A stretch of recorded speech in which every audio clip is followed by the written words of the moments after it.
All right, you've had 5 minutes to get your energy up. How are we doing, SDG Action Zone? How many of you have posted? Oh, that is an unacceptable answer. 3 hands went up, but 2 of them were from the same person. So, and she only posted once. So, I need you guys to take some actions here during our super week for the SDGs. Using the hashtags Act for SDGs, 4 People, 4 Planet, and SDG Action Zone. And with that, we have already had like 3 amazing sessions, and the one coming up is going to be equally spectacular. And it's also especially dear to my heart because it kind of embodies what's been happening all week, which is intergenerational dialogue. I started my week, by week I mean last Saturday, moderating or emceeing the Youth Climate Summit, which was an amazing day, but particularly amazing because it captured the Secretary General sitting down with young people, including Greta Thunberg, and I have just never seen that before at the scale that it's been during this UNGA week, and it's amazing to see all the action and enthusiasm it's already generated, and we expect to see even more of that in the upcoming Decade of Action. So, with that, let me introduce our next session, which is titled Believe in Better, Intergenerational Solidarity, Accountability, and the 2030 Agenda. And it's hosted by ActionAid, Major Group for Children and Youth, Office of the UN Secretary General's Envoy on Youth, and Restless Development. And it actually has its own special moderator, so I will introduce him, and then he'll bring up the entire panel. So, please welcome to the stage the Secretary General of the Green Party of Zambia, Daniel Sichilongo, and his panel. Let's give him a huge welcome.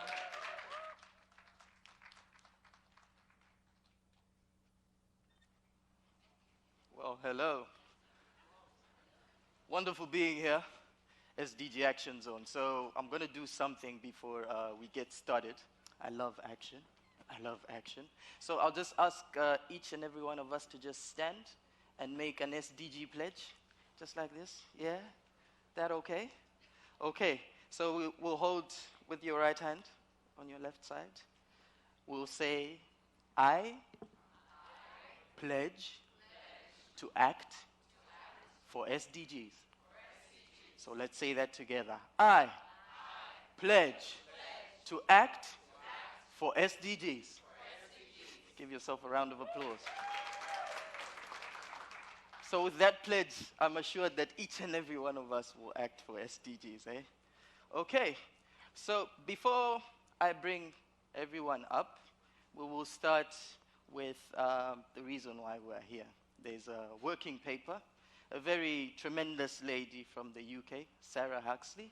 She's going to present a paper and probably give us some insights on intergenerational accountability and also the Agenda 2030, like how do we create that balance.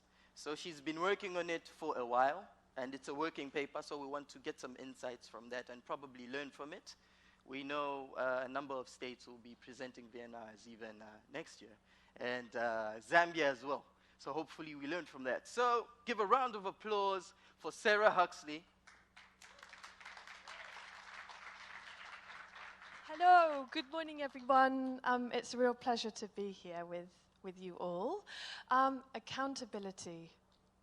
Okay, so it can seem a little bit dry, but I guess the working paper that I've been working on with ActionAid and all the partners that Daniel introduced today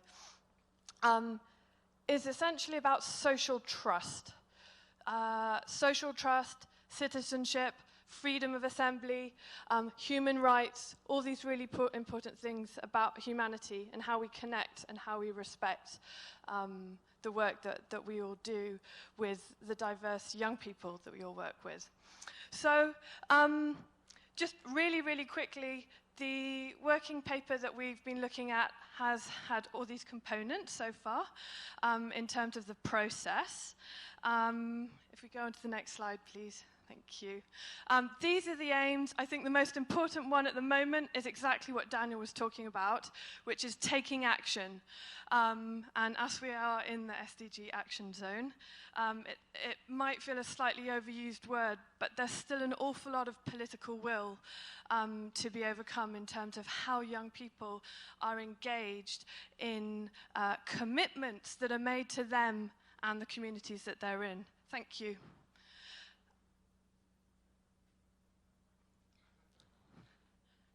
Perfect.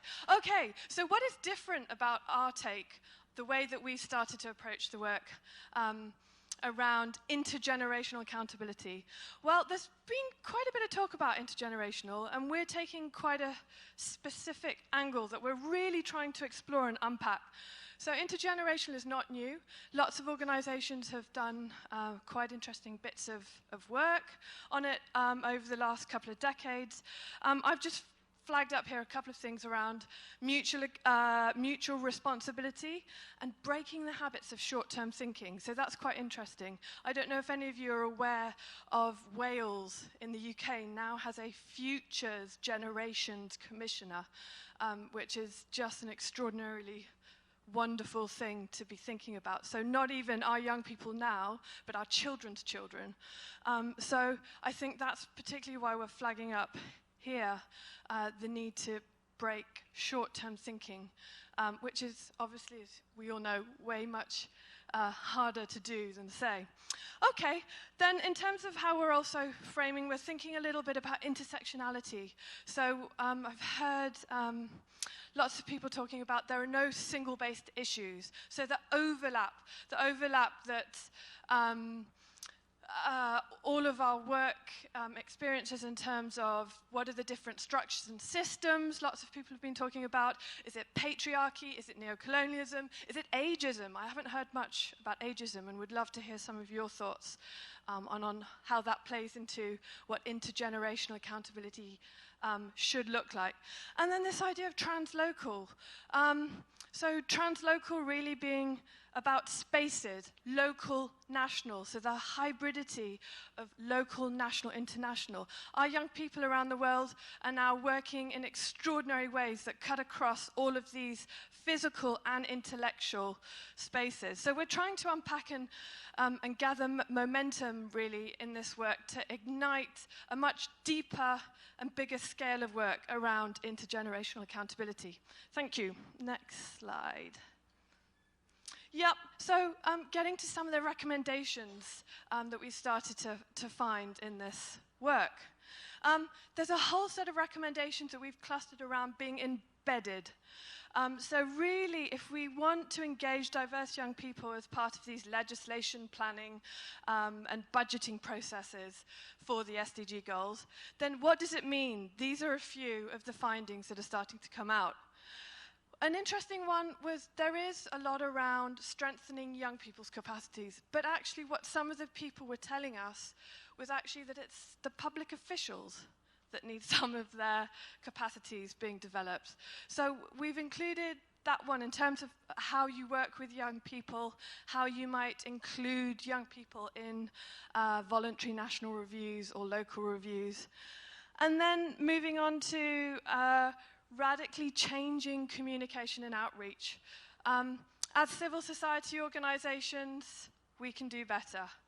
I think across the board, are we in the right places for the young people? Are we doing events in places that young people feel comfortable in their own communities, in their own languages? Are we involving young people in helping design those actual consultations that they know that their communities will be in?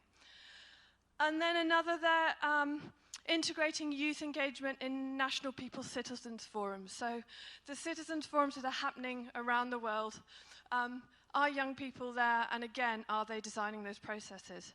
Then there's another set around, thank you, around localized, and I've put it local to global on purpose, because I think it's quite important that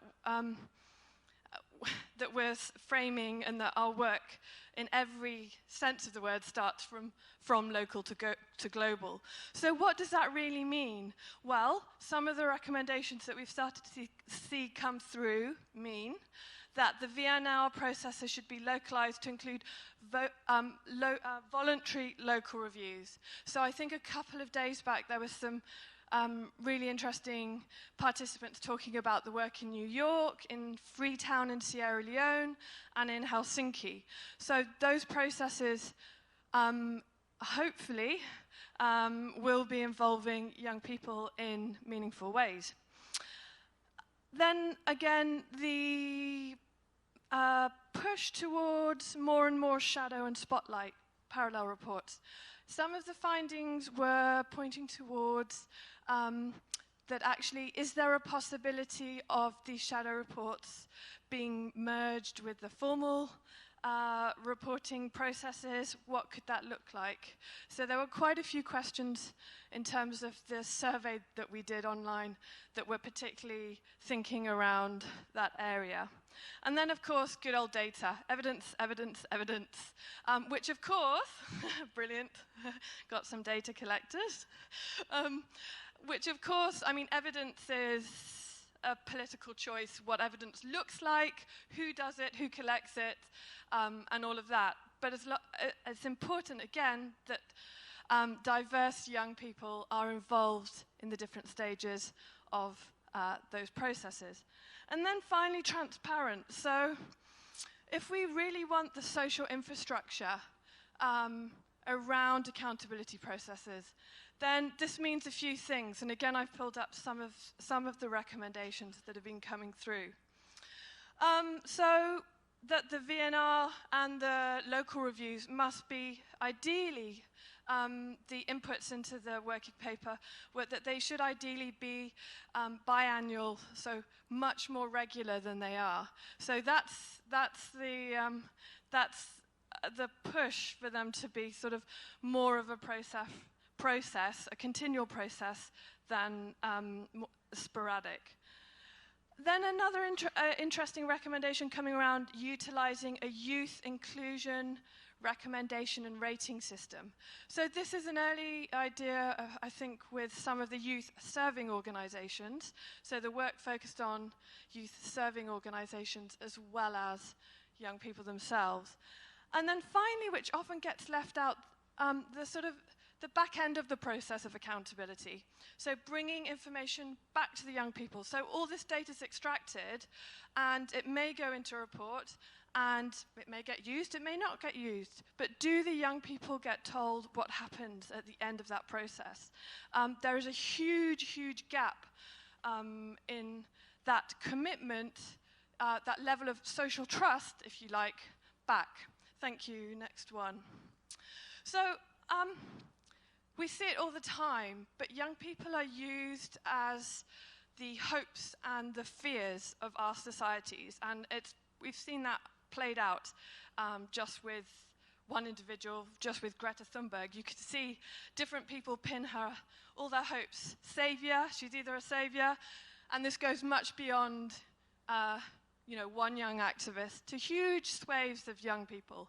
There are hopes and fears, and they're either saviors or villains, which we really need to encourage ourselves to question in our own work, as well as wider media and the governments that, in essence, should be working for us, the people. So, in terms of hopes and fears, just to say that the follow-up and review and accountability processes are a really visible entry point to make that social contract, that social trust between citizens and governments, which are fundamentally really underutilized, because I think accountability is seen in this incredibly one-dimensional, dry way. But there is a huge amount around, as I said, social trust building, and citizenship that is caught up in accountability itself. There is an urgency. Looking at the review, there was a huge amount of gaps and work still to be done. And in essence, there are ways to get us, and one is really unpacking the intergenerational aspect to the work that we do, and that could look at intersectionality and the translocal aspects I mentioned at the beginning. And finally, I've been really struck by reading a book by Ben Oakrey at the moment that reminds us all to be question askers, which I think is really provocative in the current times. And with no further ado, thank you very much. It's been a pleasure. I hand you over to our question asker. Where is he? Daniel?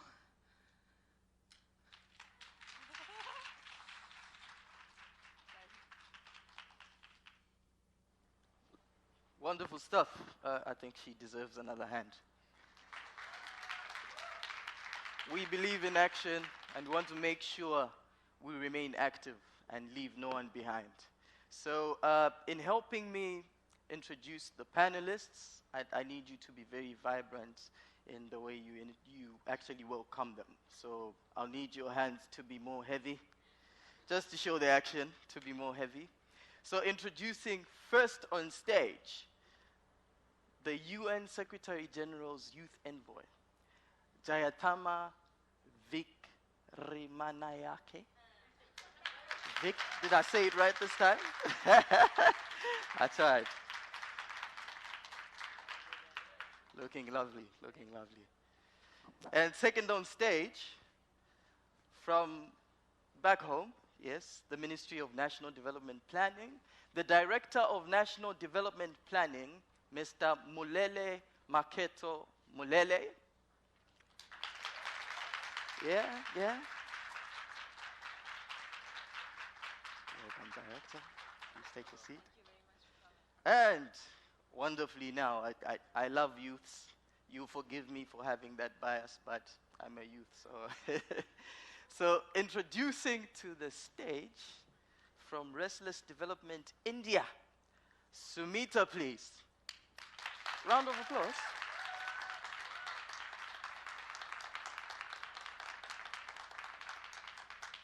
And last but not the least, the Executive Director of the Millennials Movement in Peru, Rosario Di Pila Garavito.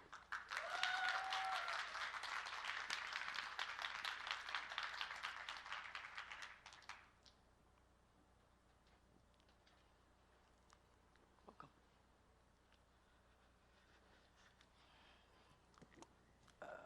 Well, as we get comfortable, I hope all your microphones are working. Hopefully, they're working. Testing 1, 2. Okay. Oh, wonderful. Okay, so we are here basically because of the Sustainable Development Goals. And at the Action Zone, we believe in action. So I'll start with you, Jayatama. Can you tell us about factors that hinder the 20 Agenda follow-up review and accountability processes for young people? Sure. Well, thank you very much, Daniel, for the question. And first of all, I want to recognize Sarah and the very hard and important work that she put into producing this paper. Congratulations, Sarah. Also, ActionAid. Yes, she deserves a round of applause.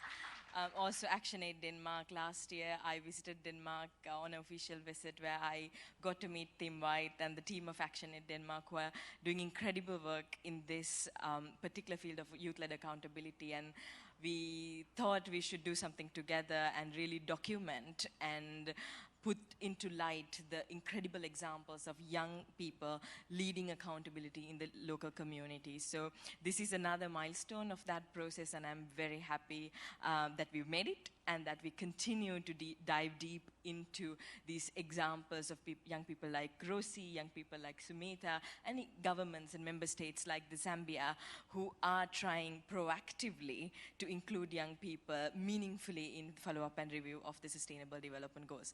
So before I jump into the barriers and discuss a little bit about the question Daniel asked, I want those who are in the audience to, by show of hands, tell me how many of you have ever been involved in a follow-up and review mechanism for the SDGs? Okay, a couple. How many of you have been involved in raising awareness about the SDGs or doing project implementation on the SDGs? A little more.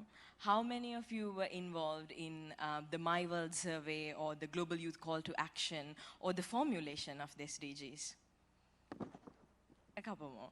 So, see, here, that is a very good evidence as to one of the challenges that we are facing. It is that young people are usually consulted and invited to focus group discussions and asked to fill in surveys when it comes to the formulation of policies. And they're called upon to support member states, support the UN, support civil society organizations in implementation of these SDGs. But when it comes to accountability and monitoring and evaluation, that's a no-go zone. So this is the nut that we are all trying to crack and see how young people are innovating ways to really go around this barrier or break this barrier and really get themselves into these processes of accountability and ask questions of accountability from member states, from the UN, and even from their civil society leaders.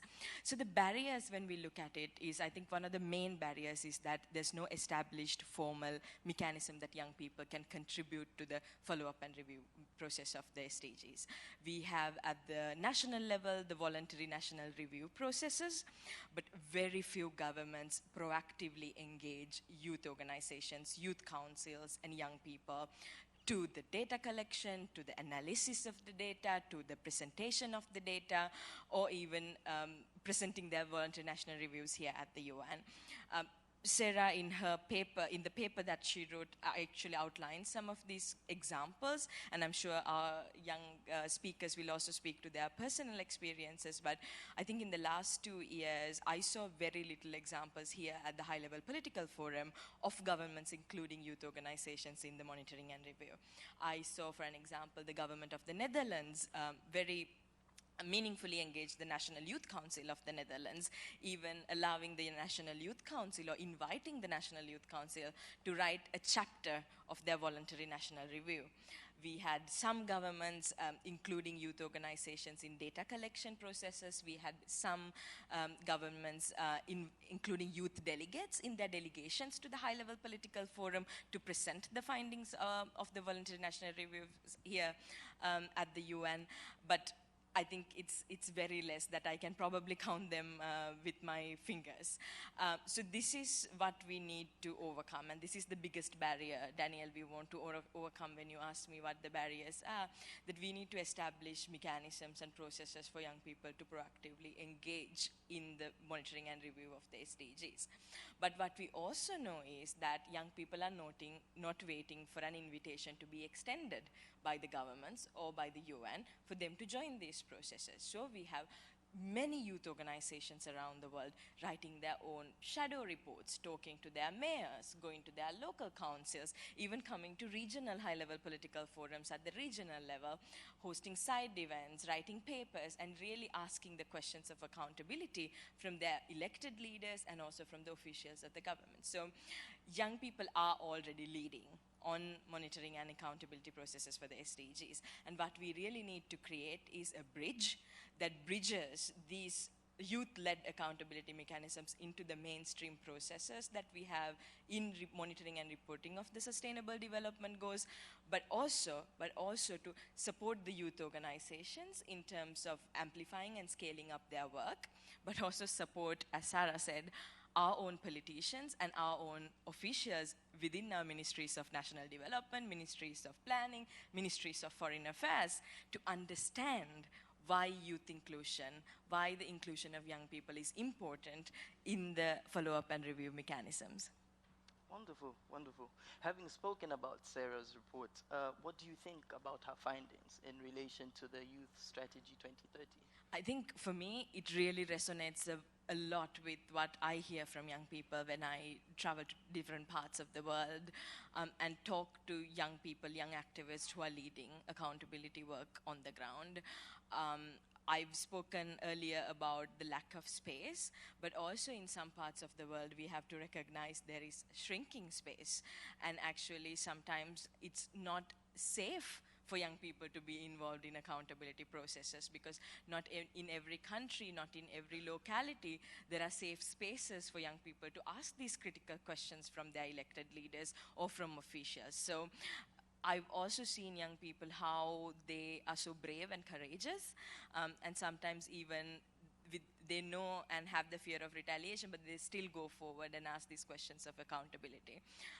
So for me, it really resonates the findings of the paper and what I have experienced in my personal capacity as I led a youth organization in Sri Lanka, but also with the thousands of young people that I met in the last 2 years. Wow, that's interesting and powerful. Well, Sumita, could you tell us about your experience in accountability processes in the Agenda 2030 in India? Good morning, everyone, and thank you for the question. So I would, before jumping to my experience, I would like to talk about how many young people actually know about the Sustainable Development Goals, the larger youth, not the privileged young people like me who have the opportunity to access such spaces or have such information. Through one of our restless development programs, we conducted a study, me and a group of young people from communities itself. We conducted a study to understand how many young people actually are aware of what Agenda 2030 is. And to our surprise, across 4 states, the results were that only 31% indicated that they know what it is. And when we probed further into it, what they know, to understand what exactly they are aware of, we got to know only 2% were able to tell us accurately what it is. So to follow up or hold the government to account, young people need to first know about what it is. And I would also say that following up on what Sarah just said about ageism, one of the major problems I think we as young people working in India trying to follow up the progress and the current status of SDGs, we realize that one of the major problem is that a lot of times we are not taken seriously just because we are young. So I want to share about Sahana. She's one of my fellow youth advocates, and she realized that ideally in India, for a population of 30,000, there should be a primary healthcare center in every locality. And she realized that there isn't any, although in her particular area, although the population of that region is 50,000. So we conducted door-to-door visits, we conducted signature campaigns, and we wrote a petition to the local politician to demand for a primary healthcare center in the area. And although initially it did gain momentum, the whole movement, because a lot of community members were involved, but the moment that the young people continued following up the process, over the months we saw that we stopped being attended to completely. And we often were informed that that's not how the system works, you don't understand, it's not that easy, primary healthcare centers don't just come up like that. So also young people who want to work collaboratively with the government, sometimes we do not even, we are faced with a lot of challenges there too. So in Patna, we were organizing, celebrating World Contraception Day to generate awareness on the effects of the use of contraception and to generate awareness on sexual and reproductive health of young girls and boys and the adverse effects of the same. And we wanted to include the family planning cell of the state to ensure that the influence is more, of course. But there again, we faced a similar problem where we were not heard because in their opinion, such large-scale initiatives need to be taken or undertaken by the government. And young people, we cannot make it happen. But my point is that we have evidence, we have reach. So if not us, then who will do it? That's wonderful. I think she deserves a hand. Yeah, she does. And it's interesting always listening to youth voices, but also it's important to bring in a government perspective. Director Mulele, Zambia is presenting a VNR next year, 2020. What's the role of government in supporting youth in review processes on local and national level? And can you reflect on the experiences of Zambia? Thank you very much for the question and also for the invitation to be part of this forum. Listening to the previous 2 speakers, I just feel like going to revise the whole roadmap and see how we can adequately put in the youths in the International review. But first and foremost, maybe just to mention that the SDGs go up to 2030, and we also have a vision, coincidentally, which goes up to 2030. And to try to achieve that vision, we develop 5-year development plans, which we use as tools to operationalize both the SDGs and the vision. Now, what we did was, in the current plan, which is the 7th plan, which runs from 2017 to 2021, we have integrated the Sustainable Development Goals, and 86% of those goals are actually reflected in there. The targets of the SDGs are put into the plan. And this is just really in terms of the depth, in terms of what the SDGs, the aspirations that they want to bring in. Now, what we've done is, with this plan, is that we've shifted the way we look at issues. Previously, we had what we called sector advisory groups. So we looked at sectors in isolation with others.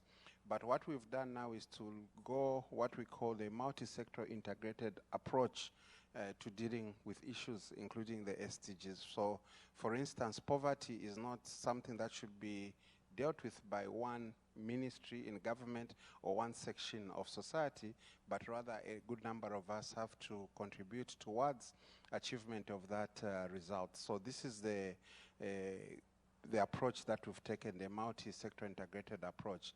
Now, within the multi-sector integrated approach, we do recognize that multiple actors have to help contribute to achievement of a particular result, including the youths. And in Zambia, the population is still quite young. 52% of the population is below the age of 18, and about 37% of the population are actually youths. So the number of youths that are coming up are quite a lot, and therefore it is very important to involve them in the processes that we have. So the plan has got 5 pillars, and within each of those 5 pillars, we've formed what we call cluster advisory groups. And within the cluster advisory groups, we have government bodies, non-government organization, the cooperating partners or donors, we have civil society, we have youth organizations that are involved in those. But I think, as the Secretary General's Youth Envoy spoke, it is very important that even though those cluster advisory groups do the planning, they do the reviews, they do the monitoring, and they do the evaluations, I think we need to do a little bit more to make sure that youth are part of the decision-making processes. So I think just from this discussion already, I'm taking some lessons which we need to improve, since we still have a couple of months before we do our National Voluntary Review. Thank you. That's wonderful. Yeah, the inclusion perspective, I'm getting excited. This is truly an action zone event, eh? Yeah. So, Rosaria, very interesting, South America, eh? Can you tell us about your experience in the work you've been doing locally in the informal and formal sector around SDGs, and what really have you seen that we can learn from? Well, my experience with this process starts very early, starts in 2014 during the definition of the 2030 Agenda. I remember the Millennials Movement, this organization that I lead, was a very small organization, and we joined the partner sector with the Millennium Campaign by then to facilitate the My World survey. So the experience in the terrain with that survey was quite interesting, because we realized from the first point that at the beginning, not many local authorities or actors were actually aware that this process was going on and we were going through a transition. And it took us a lot of time to sensitize them. And it was very interesting, because even though at the beginning it was kind of hard to get their attention, we started mobilizing not only youths, but other organizations, but other actors. Then media came into the scene, and when our local government started seeing that we actually were mobilizing people, that these people was interested on contributing to something greater and bigger, as when they started to give us their support. By 2015, we were able to partner with the Vice Presidents of Peru and the Ministry of Development. And the thing is that during this whole time, we didn't have money. And we were doing all this on volunteering basis and reaching local actors and other actors that could provide us printed ballots, such as like the local newspaper, or like some cards, you know, like to signs to mobilize people. And very small businesses joined, some other small businesses, they gave us some t-shirts for the volunteers, and with that we started growing up. So when we went to the national level, we brought the same structure. strategy. And with the support of the government, with the support of the program, the UNB program in Peru, the United Nations Volunteers Program, and other actors, we were able to facilitate around 38,000 surveys in the printed and online format. And this job was made not only, by going to the streets and saying like, hey, please, can you just fill this form? No, we actually took the time to deliver around 300 workshops, like in order to tell people that we were going through a transition, because we wanted the people to be aware. So that was how we started with this process. And for us, when we started, and when the Millennials Movement was at the beginning only a social media platform, and I got the news that we were accepted as partners, I thought, okay, I don't have a team, and I don't have the money, and what am I going to do? This is so big. So then, through the platform, I was able to make a call for volunteers, and then the Millennials Movement turned into a youth-led organization. Now we are an NGO. But anyway, we realized that youths are able to mobilize things, that we are able to reunite people, that we are able to mobilize resources, that we are able to make these resources that we mobilize more effective in order to achieve the Sustainable Development Goals, by then to define the 2030 Agenda. Even though we work and we have all this data, in Peru, it was like maybe 2 years later until we present our national review that the government called us in order to deliver the data to them. And that is, I guess, something that we learn in this process, that sometimes we as youths, when we see that there is a resistance of a local government or the government themselves, sometimes we can resent this and be like, oh no, I'm not going to give you the data because you didn't want to help me. But I guess that is something that we really need to change, because what we did is we were like, this is great, because after all this time, you realize this information is good for you. And we are more than glad to give it to you, and that's what we did. The voluntary national review was elaborated. The thing is that even though the data was part of the background information that support the VNR, not necessarily this information was able to influence the final draft of the national review. I mean, we now have more support of our government, and the government is actually including more youths because of this experience.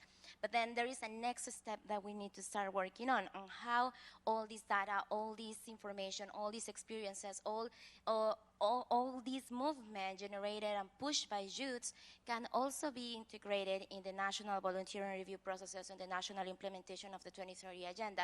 So I guess we are going in a good direction in Peru. And the last thing I will say to this question is that we then translate these actions to the regional level.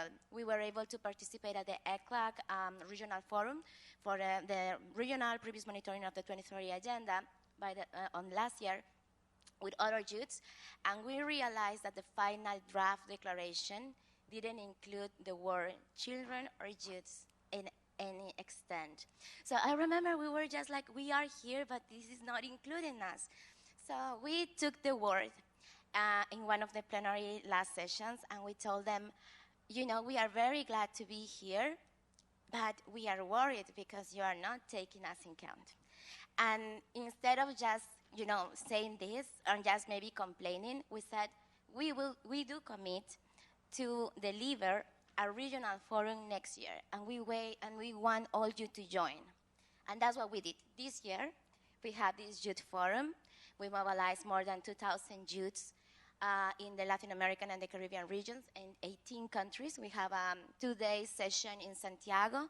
We were supported by ECLAC, and we delivered more than 50 recommendations for all the SDGs that were under review. So I think this is the experience that we had on the terrain, and I guess the important thing is that the people or the youth that have this information, as Mita said, we have the responsibility to include others, and we have the responsibility to also work in our capacity of negotiation with other actors. So we can all work together in order to include youths and do not generate a situation where we are, confronting to each other, because that is not going to give us or open us the doors in order to be integrated as we want to be integrated. Mm-hmm. Wow, I think she deserves a hand. That's wow. 2,000 young people in one place. Wow. I think it's very inspiring what you are doing, and it just goes to show that we can't do things alone. The SDGs are for everyone, and if we're going to leave no one behind, we must be as inclusive as possible. No matter how strenuous it might be, we need to be as inclusive as possible. Well, there's a question for all of us. In the next 4 years, what would you hope to see in terms of accountability perspective in all the works that you are doing, in the processes in line with Agenda 2030? Starting with you, Sumita. So we have been working on a coalition at the state level where we are bringing together young people from diverse backgrounds and from community level who can come up with very practical and impactful solution, taking into account the compounding barriers that are there. And we are drafting a petition, and we intend on working collaboratively with the local government to ensure that how these, even if they are very small scale changes, but how they can be integrated into the local planning. So, and there are several places and communities and at the district level where this model has been working. So I feel I would like to see that more such young groups come together, not in silos, but they all come together. And maybe if something like this can happen at a state or at a national level, where the government and young people can work together, I think that will be the best solution. Wonderful. Rosaria, what do you want to say? Well, for the next years, I actually agree with Sumita. I guess it's important that youths are seen as a whole group that is diverse. As youths, we are students, we are young politicians such as you. You are a great example of that.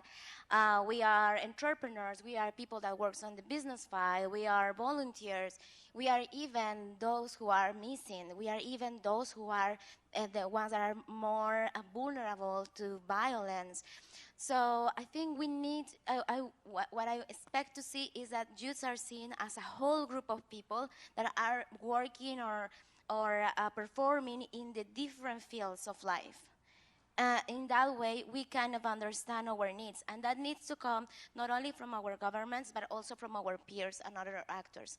Also, what I would like to see in the future for these accountability processes regarding the 2030 agenda is that we need to start thinking in processes and timing, because the reviewing process is not only one conference. We need to gather data. We need to mobilize resources. We need to elaborate statements and recommendations. We need to deliver those statements and recommendations to our governments. So we need to start working in an established timeline where we do take seriously the youth leader participation and engagement. So our voices are not just, one conference day. We really need to start thinking on that, how we do not isolate youths only in youth spaces, but how do we integrate them on the big gatherings? How do we hear them? Because if we do that, we are gonna generate empathy. And adults are gonna understand our needs and where we are coming from. And we are gonna understand also adults and where they are coming from. And in that way, we are gonna be able to maybe reduce a little bit, this gap or this misunderstanding of why he's thinking like that. Oh, it's another generation. Yeah, but we coming from our experiences, and we need to do that. And finally, I will say also that I would really like to see more sense of ownership by youth regarding the 2030 agenda. We need to start working not only for the youths that have access to internet and so on to participate. We need to deliver tools and help those who have this information in order to go to the territories, because there is where the poverty, there is where the most hardest issues and situations are concentrating. So we really need to get to those. So by 2030, the results or the success of the 2030 agenda is reflected in those youths. Wonderful. Nothing for us without us. Yes. Jayatama.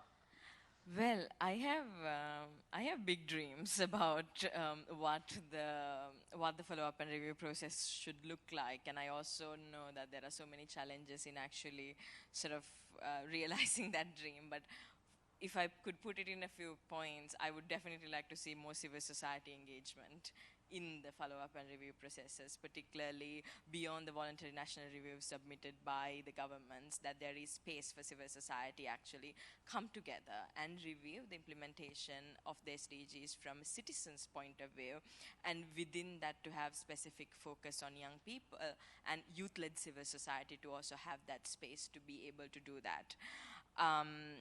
More spaces for peer review, for like the UPRs and the other mechanisms we have. If we could agree on a framework that SDGs are not, the implementation of the SDGs are not just reported by governments themselves, sort of patting themselves in the back, but also we get peer reviews on the implementation of the SDGs, and within that include established mechanisms like the youth delegates or the national youth councils, and have that being a youth consultative and youth inclusive process.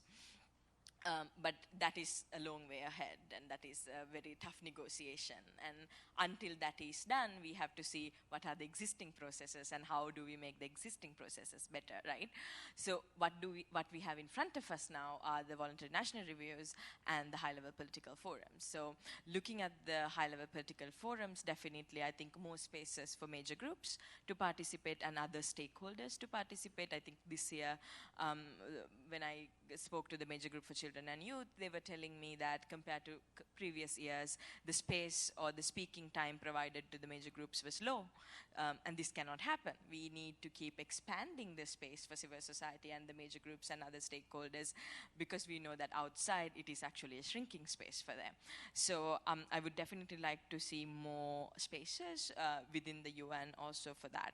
And then in the VNR processes, just like what Zambia is doing, for governments to rethink what the process is going to be and rethink what the substance is going to be. Because the process right now is very sort of planning ministry or the economic development ministry or the Ministry of Foreign Affairs oriented, and does not really have a cross-section of the whole of government or the whole of society approach when it comes to the reporting back on the SDGs, which means that we are leaving most of the most crucial stakeholders out of these processes. So defining ways, going with the guidelines that DESA has provided to see how we make VNR processes inclusive, but also on the substance side, actually not just speak about what's going right, but also to speak about what's not going right, and where are the areas there are huge gaps, where are the areas that we are falling behind, and sort of be honest and be constructive about the ways that we move forward, right?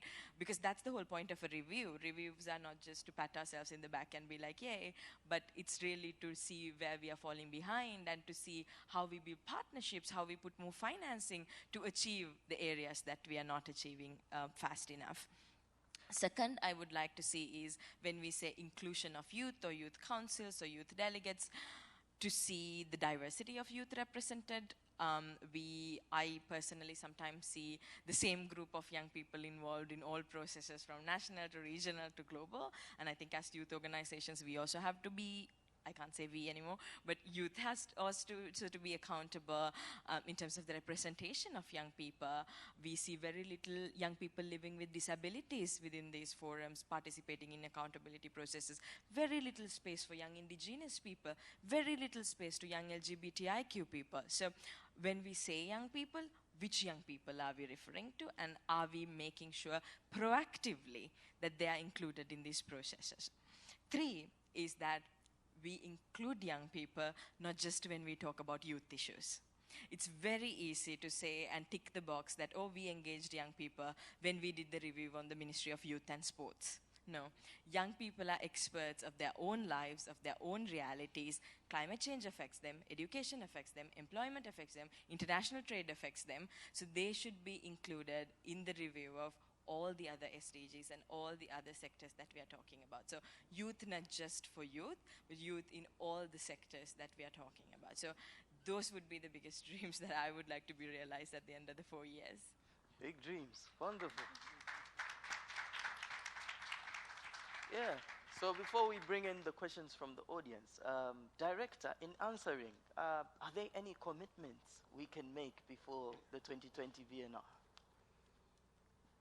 Well, I think one commitment is, like I said, is in the process. I think we can review and see that, because I think upon hearing the youth speak is that we have platforms that we've created for the youths, but I'm not too sure whether we actually get that voice or does it get lost in translation.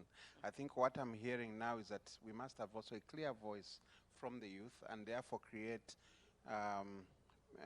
platforms where the youth can actually speak and we can clearly hear the voice of the youth rather than it being aggregated. Having said that, I think in the next 4 years, as Zambia, we are now hosting a sub-regional center for the SDG Sustainable Development Goals for Africa. We're hosting the one for Southern Africa. I think as a host government, I think this is one tool we can use to try to make sure that we also push the issue of having even peer reviews from country to country of some of the works that we are doing, and also to learn experiences across countries, challenges that we're experiencing, and what actually works within our own countries. I think it's some platform that we can use as well in the near future. I think we've done quite a lot, but I think we need to do a little bit more to make sure that the voices of the youths are ahead. Thanks. Wonderful. I agree, actually. And now we need to open it up to the audience so that we make it more actionable. Brief questions, audience? Any rolling mic?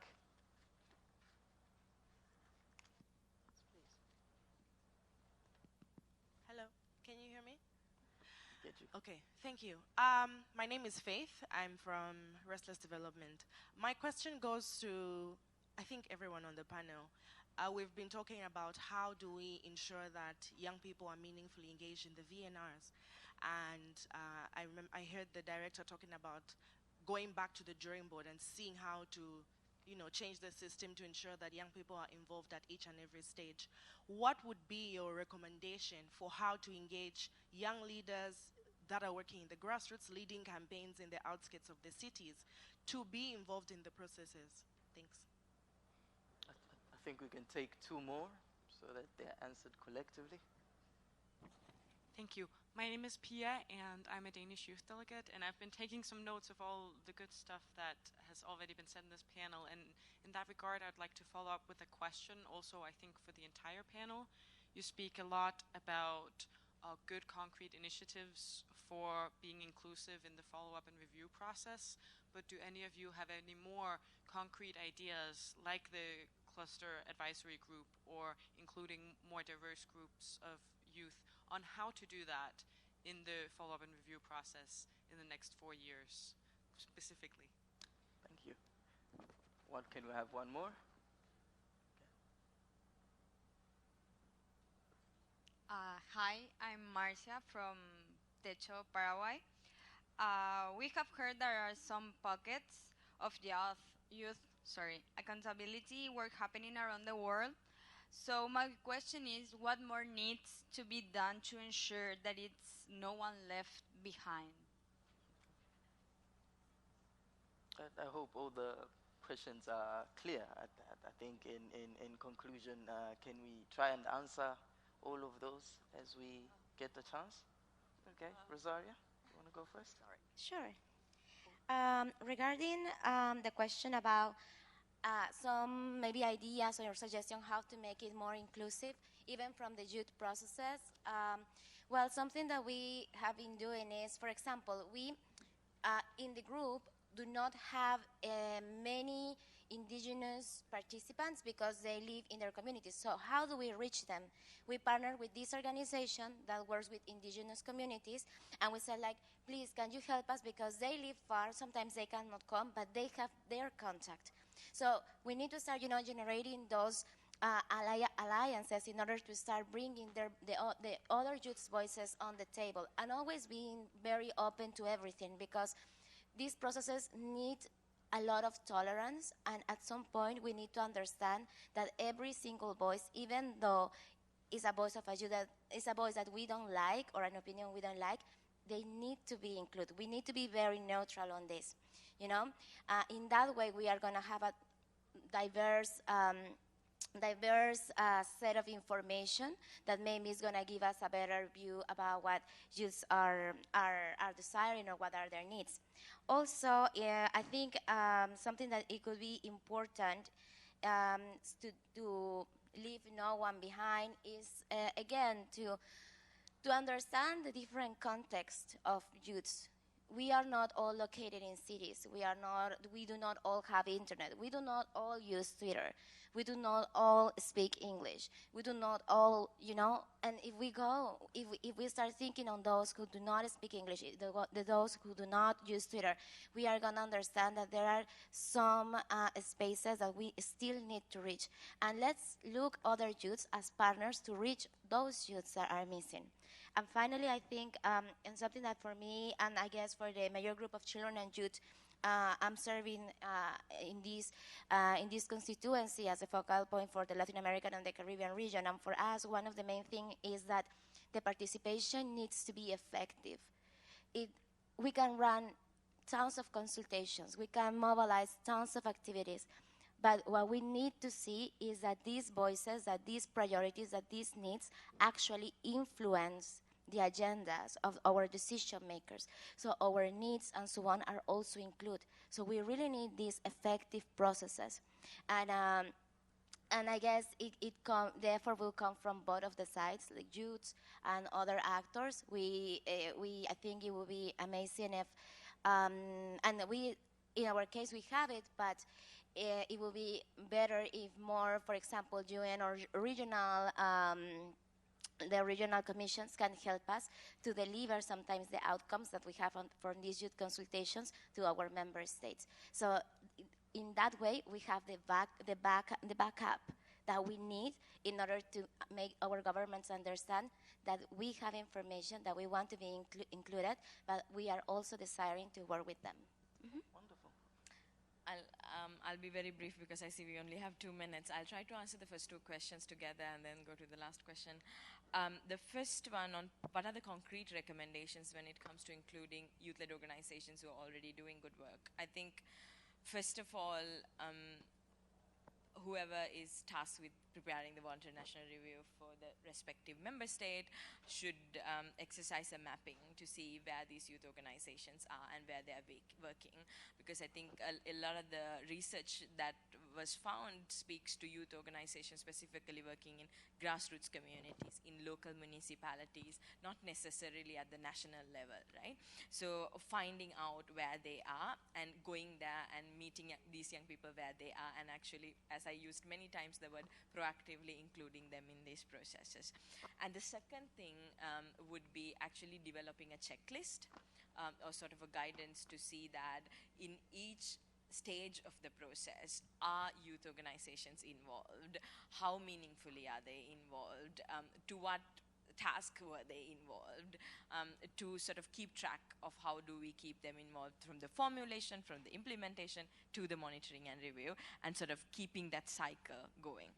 And the third one would be in countries that we don't have strong youth civil society presence, like not in every country there is a youth council, right?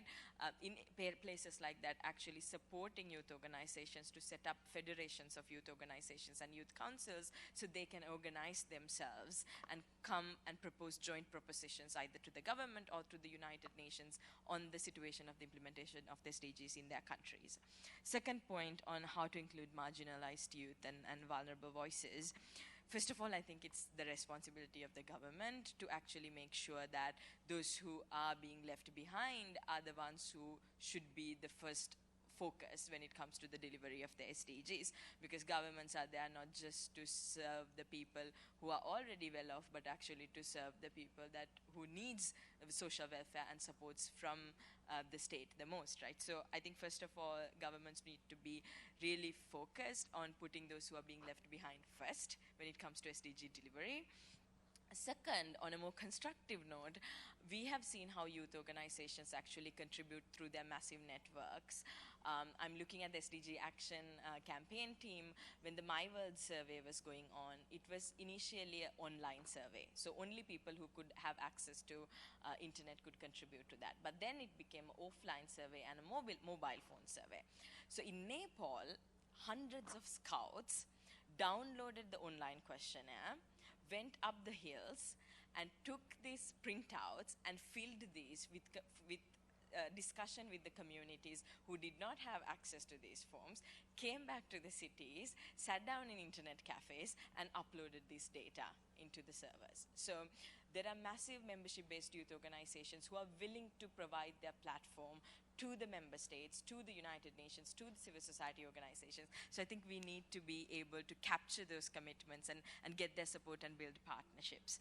And the third one is, I think, to the point that Rosie mentioned, the accountability within the youth organizations and networks. When we come and say that we represent youth and we speak on behalf of the youth, actually take a good hard look at ourselves and see and understand the privilege that we have of being in places like this, and take a look at the organizations we represent.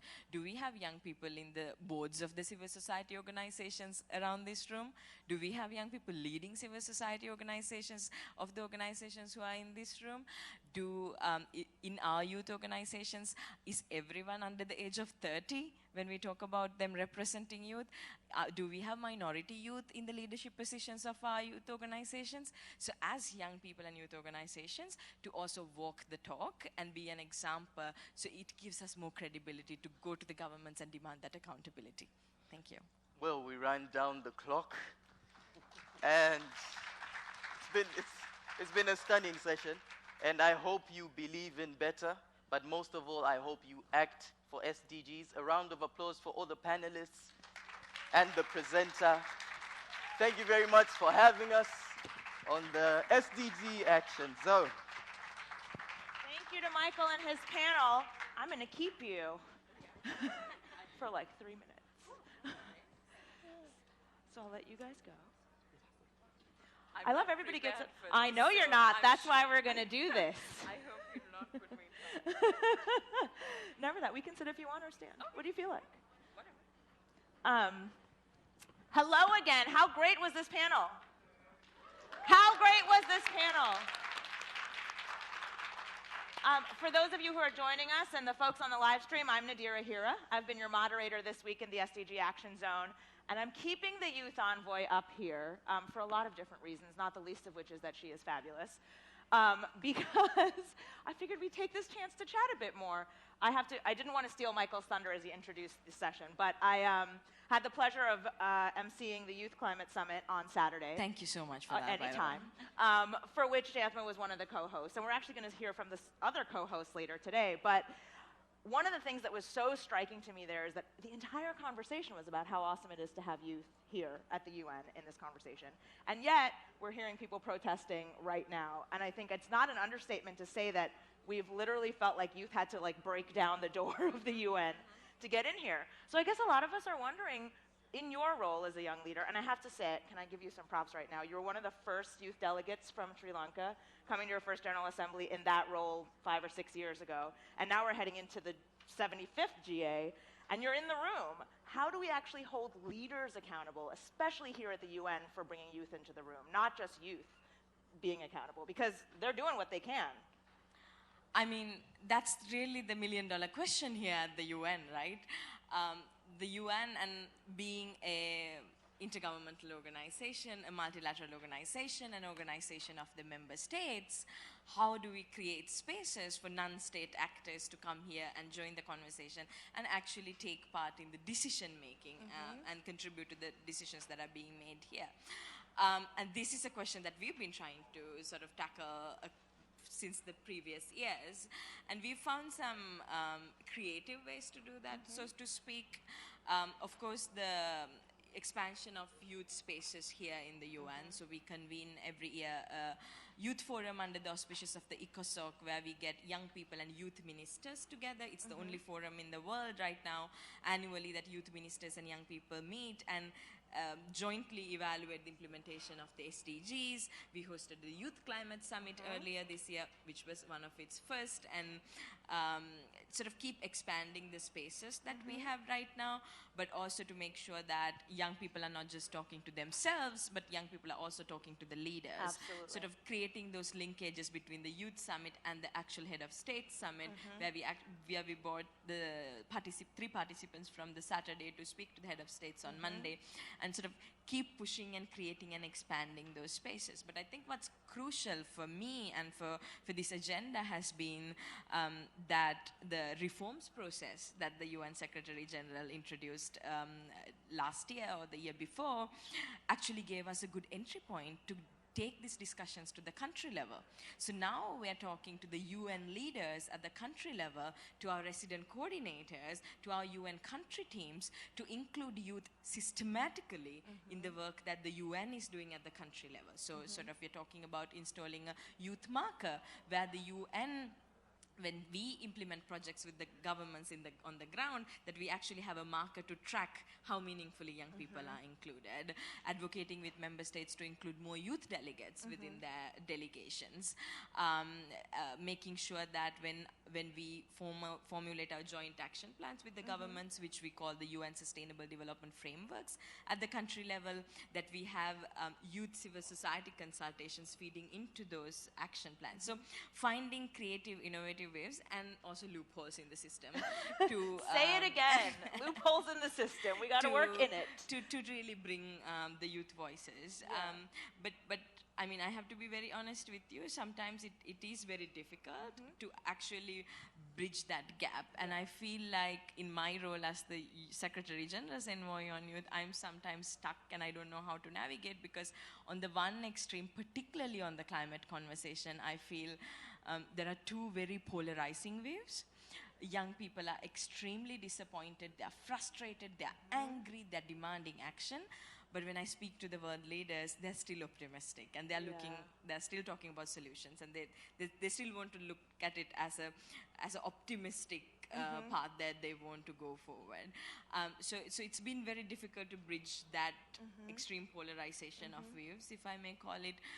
But I have found that the only way I can bridge that gap is to keep creating more platforms and keep expanding more spaces to make sure that they dialogue. Exactly, yes, that they exactly. talk to each other. Because that frustration, and I've seen this over the week, I'm curious to hear what you think, that frustration actually seems to be inspiring to leaders.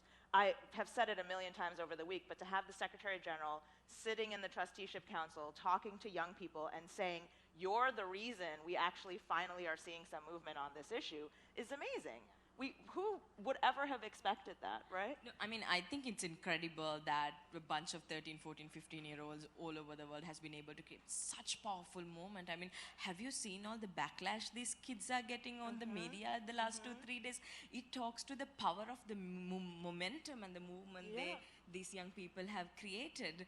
But on the other hand, I feel that it shouldn't be that way. These young people should not have to sacrifice their education, to sacrifice going to, I don't know, play schools and going to theaters and enjoying their childhood and youthhood, to sacrifice all of that just to inspire the leaders. Yeah.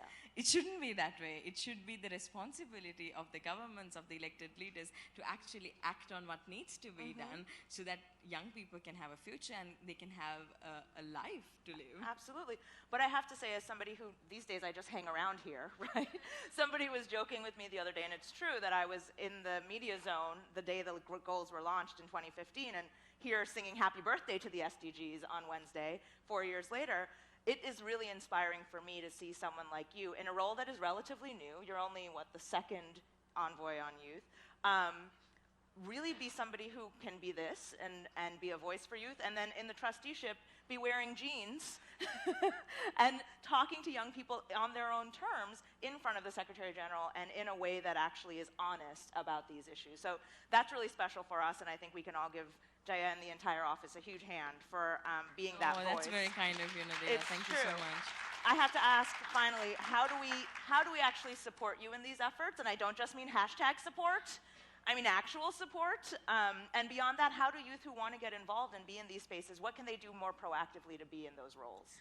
I mean, to support me is to support youth, right? So instead of looking at my role and my work here at the UN, I would really encourage you to look at the organizations that you work in and the countries that you work in and see how young people are getting spaces in those spaces, like the organizations you work in. Are you working for a corporate, a private company? Do you have young people in your board? Do you have young people in your senior management? How are young people treated within your organization? That's so important too. Exactly. Yeah. So to look at sort of our own selves and the organizations that we work for and be an advocate within those organizations. Doesn't matter if it's the UN, it doesn't matter if it's a private sector organization, doesn't matter if it's the civil society organization, making sure that we actually respect, appreciate the agency and the resilience that young people bring is, I think, the biggest support that we can give to young people, because most of the times in conversations of young people, we talk about young people, not necessarily with young people, and we talk about young people as if they are adults in training, right? But the reality is that the expertise, the experiences, the perspectives, the creativity, the innovation that they bring to the table is sometimes even more than what an adult can bring. So please recognize that authenticity, please recognize that resilience, please recognize that agency, and provide opportunities within your organizations for young people to thrive, and that would be the best support that you can provide to me. Absolutely. It's up to established leaders to legitimize and advance emerging ones. Lastly, the UN turns 75 next year, right? UN at 75. What is your hope for that moment? What would make you feel like that's a great birthday, we're doing it right, finally, next year? I mean, we definitely need to make the UN a more youthful place. That would be a what good metric. Makes, for me, the UN 75th birthday the best birthday of the UN. Last year, we launched a youth strategy. The Secretary General launched a youth strategy. I encourage all of you to read it. It's called Youth 2030. And actually, the first 4 foundational areas of this strategy talks about the United Nations as an organization. So how can we look at some of the existing practices at the UN, like the unpaid internships, like the way that we treat our younger staff, and talk about, and to be that place who practice what we preach and actually protect and respect the young people who are working for this organization and make the United Nations a youth-friendly 21st century organization. So that would be my mission for UN 75, and I'm really counting on all your support to make sure that as much as we advocate with member states and civil society organizations for youth inclusion, that the UN as an organization will become more youthful and will become more youth-friendly. Wonderful. So we want to see that brand living its values. With that, can you please join me in giving a huge hand to UN's Envoy on Youth, Jayasma Wickramanayake. Thank you, thank you.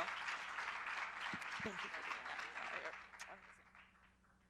I was looking at Jaya's staff here being like, what is happening? But we're really grateful, and that's the amazing thing about this space in the SDG Action Zone is sometimes we get awesome people here and we get to hear from them. So, did you like that conversation? You give her a big send-off, please. If you haven't posted, please do so. The hashtags are Act for SDGs, SDG Action Zone, and For People for Planet. And with that, we are going to go to the live stream of the SID Summit. What does SID stand for? Small Island Developing States. Let's go to the tape.